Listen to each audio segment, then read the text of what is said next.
আপনি তো বলছেন যে এটা পুলিশের মদতে হয়েছে, পুলিশ সেখানে উপস্থিত, পাইলট কার রয়েছে, তার মধ্যে আপনার উপর এইভাবে হামলা করা হয়েছে। মোটা মোটা কাঠের বাটাম, লোহার রড, কেরোসিন তেল, পেট্রোল, সংগঠিত খুনের বাহিনী, জিহাদি বাহিনী, জঙ্গি বাহিনী, এক্সট্রিমিস্ট। সবচেয়ে আনফরচুনেট হচ্ছে এটা কোনো ব্যারেন জায়গা নয়, এটা একদম ব্রড ডে লাইট, অত্যন্ত মানে বাজার টাউন এলাকা বলা যেতে পারে, এবং in presence of multiple number of police. মানে এটা সবাই করছে, এরা পশ্চিমবঙ্গে কাউকে রাখবে না, কারণ ভোট করলে হারবে জানে তো। এখন জয়েন্ট ভেঞ্চার, রাজীব কুমার আর মমতার জয়েন্ট ভেঞ্চার, মাথা হাত পড়ে গেছে, আইপ্যাকের ঘরে ঢুকে গেছি। জয়েন্ট ভেঞ্চার শেষ করে দাও বিরোধীদের। কিন্তু আমার প্রশ্ন হচ্ছে, রাজ্যের বিরোধী দলনেতার উপর আক্রমণ করার চেষ্টা করা হচ্ছে, পুলিশ দাঁড়িয়ে রয়েছে, সেখানে লাঠি, বাঁশ, পেট্রোল, কেরোসিন। প্রশ্ন করুন, রাজ্যের অ্যাক্টিং চিফ জাস্টিসকে প্রশ্ন করুন। আপনি এখানে কনস্টিটিউশন, ডেমোক্রেসি সব নষ্ট হয়ে গেছে, সবাই জানে।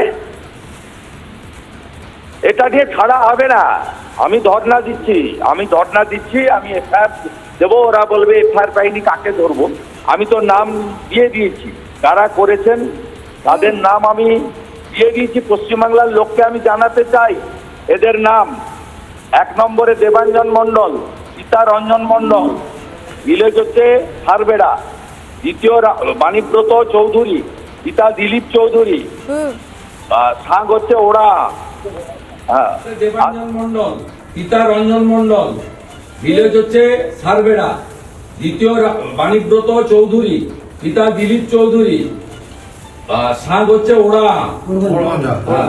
আর 3 হচ্ছে দেবকুমার দে, পিতা দীপক কুমার দে, দুর্লভপুর।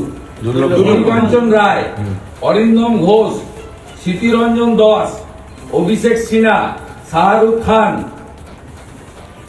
মুম্বাই শাহরুখ খান না, এটা মমতাজ শাহরুখ খান।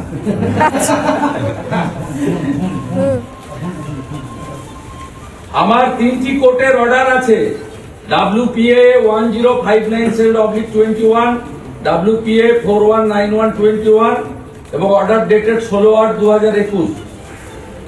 এই অর্ডারে এই পশ্চিমবঙ্গ পুলিশ, যার আসল নাম এখন হয়ে গেছে মমতা পুলিশ, এরা লিখিতভাবে কোর্টে দিয়েছিল এজির মাধ্যমে যে রাস্তাঘাটে সম্পূর্ণ নিরাপত্তার দায়িত্ব ওরা নেবে, আর ওরা দাঁড়িয়ে থেকে এখানে প্রাণঘাতী হামলা করে।